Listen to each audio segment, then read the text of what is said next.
Mower Man, the main character grows gradually from being in the bottom of the IQ range to the top.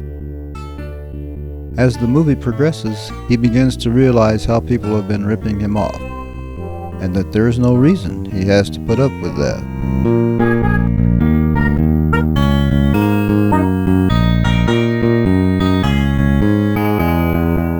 The information processing revolution has been gradually increasing the effective intelligence of the ordinary people of the world.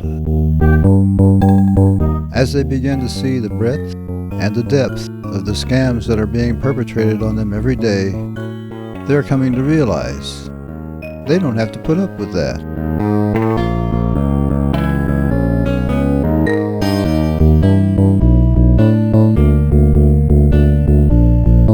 The price of information is falling at a Moore's Law rate, and the price of publishing content is also falling exponentially. It's getting more and more difficult for the government to sell its version of public opinion. That being the case, we would expect there to be an accelerating rate of political change across the connected world, and that does seem to be happening. This could only be a beginning.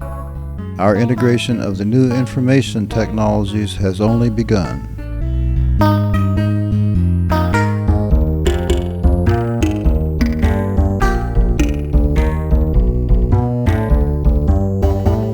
The recent upheavals in the Ukraine region have brought something new to the table.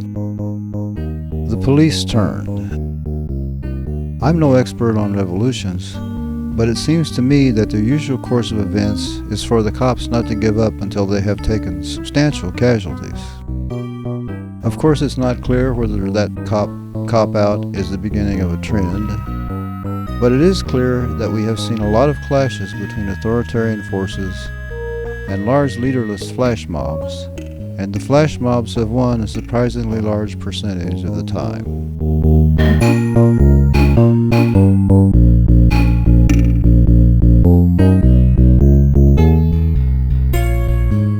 The power of the lower and middle classes dwarfs the power of the 1%, but people power is not controllable by a central authority. If you are an enlisted soldier, you don't have the legal right to refuse to serve, but every other U.S. citizen has the right to walk off the job and not come back. Government doesn't want you to do that, and some countries have tried to make it illegal, but total authoritarianism is now known to be an economy killer. The Soviet Union and the People's Republic of China gave us a clue, and we also have North Korea as a reminder if we forget. If you want, you can join the underground economy and probably get a subsidy from the government. You trade a higher paycheck for more personal freedom. There's the 40-hour lifestyle and the 24/7 lifestyle. Some people have jobs, but everybody works. If you think living on food stamps isn't work, you haven't tried it. Lyndon Johnson instituted this system in the 60s. It's beginning to lose its charm.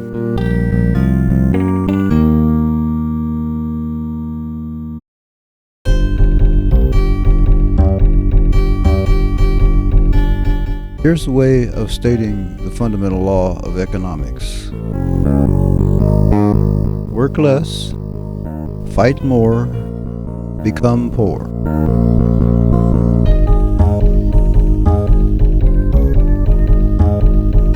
More authoritarian rules, enforced by harsher and harsher penalties, mean more fighting and less work.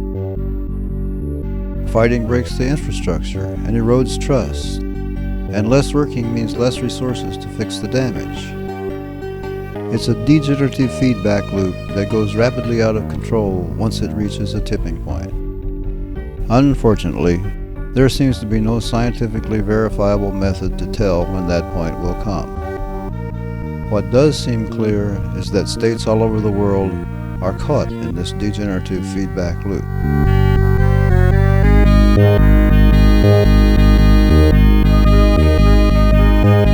I would think that even the most venal and corrupt upper class would want to keep things stable so they could retain their privileged position.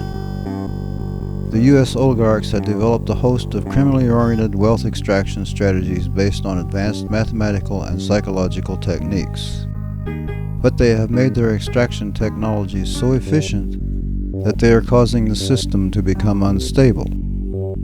A corollary of the fundamental law of economics is that crime doesn't pay.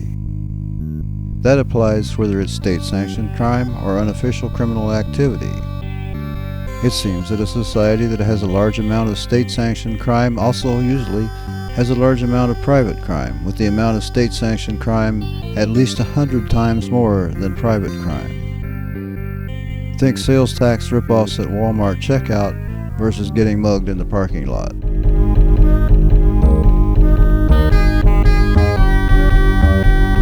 It's not a matter of how clever the criminal is. The smarter he is and the more criminal actors there are, the sooner the system will become unstable. The stability of the system depends on feedback loops, and the feedback loops get disrupted when coercive and deceitful actions by the upper classes interfere with the content or bandwidth of the feedback.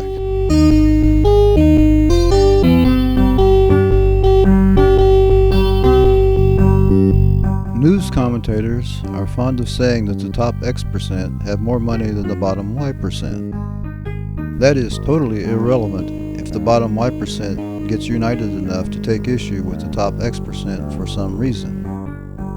Money can't buy the energy of a large group of truly irritated people.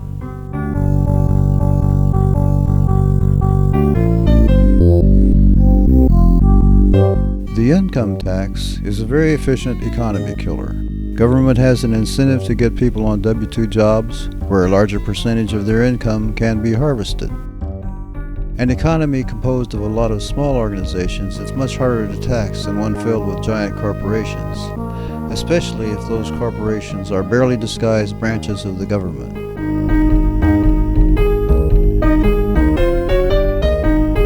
But even if a worker in one of these giant tax plantations wants to be efficient, she has neither the information nor the authority to actually manage her job efficiently. And of course her incentives are just to get along by showing token compliance with the latest management fad. Not to mention the fact that her children are in the public school system where she needs to worry about them being bullied, indoctrinated with statist propaganda, or even killed by some student who breaks under the considerable stress that the public school system causes in the children of the USA.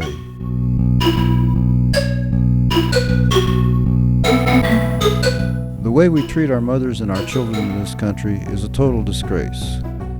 A mother's natural means of survival, her family, has been replaced with a plastic substitute. A government safety net really built to ensure the safety of the 1%.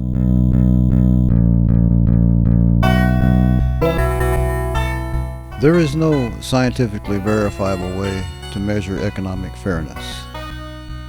There is no math equation or computer program that gives a repeatable and verifiable analysis of what is fair and what is not. The justices of the U.S. Supreme Court do not have access to any form of analysis that can be scientifically verified to compute fairness. The President has no advisor with this capability. Neither does any lawyer, cop, or bureaucrat, and yet we are expected to defer to these individuals as if they did have access to superior fairness technology. In reality, no one has a monopoly on truth or fairness. We all have our own version of what constitutes fairness.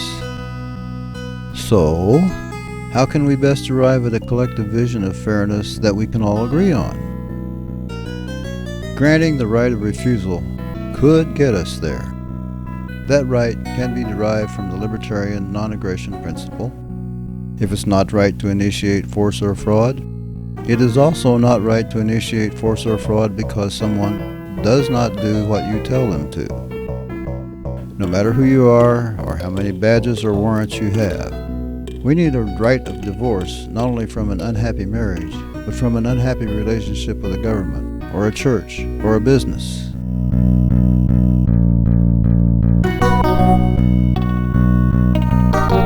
If all people in the society were only involved in activities they had agreed to, we would have a lot greater perception of fairness. If you don't think it's fair, just say no. A perception of unfairness is what fuels revolutions. So even if you think that the right of refusal will not bring fairness, you might still be for it if you want social stability.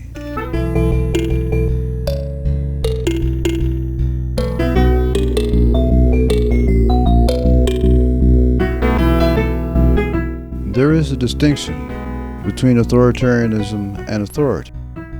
There are authoritarians and there are authorities. An authoritarian is someone who has gotten political power or would like to get or use political power. An authority is someone who has earned trust by providing service. They are seldom the same people. You don't earn trust by bossing people around. An authoritarian has the illusion of power. An authority has real power as long as he keeps providing service at his current level. An authoritarian is the cop who gives you a ticket for speeding. An authority is the plumber you call because he has built up trust in your friends and family by providing good service.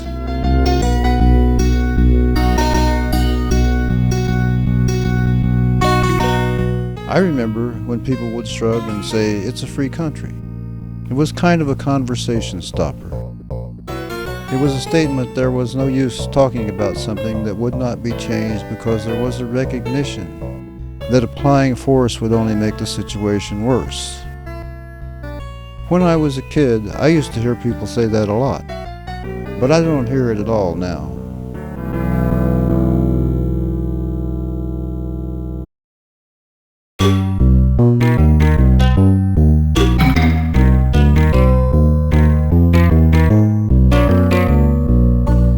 When you vote to take some economic function away from the private sector and have it done by the government, you're voting to take a business away from a plumber and give it to a highway patrolman. Would you rather have your sink fixed or get a ticket for not fixing it? Just paying the plumber will end up being a lot cheaper because you only pay him when you need him. You pay the government whether you need the service or not. The highway patrolman will hire 3 politically appointed plumbers who get the job on who they know, not what they know. And you will get the bill for all of them, even if your sink doesn't need fixing.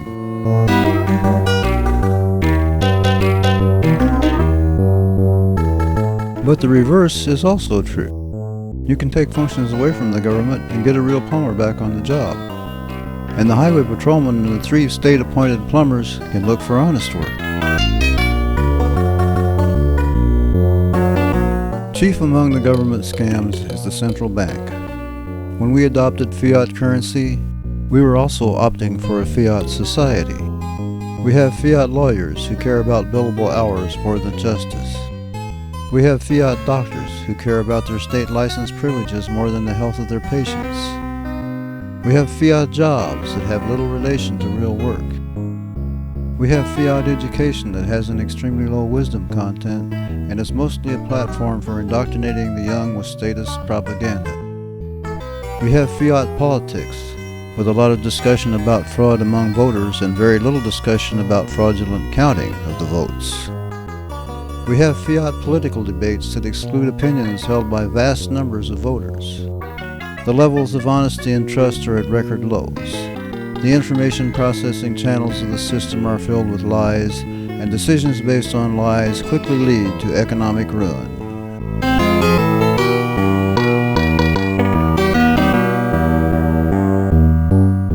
You know, there really is no reason that we have to put up with that.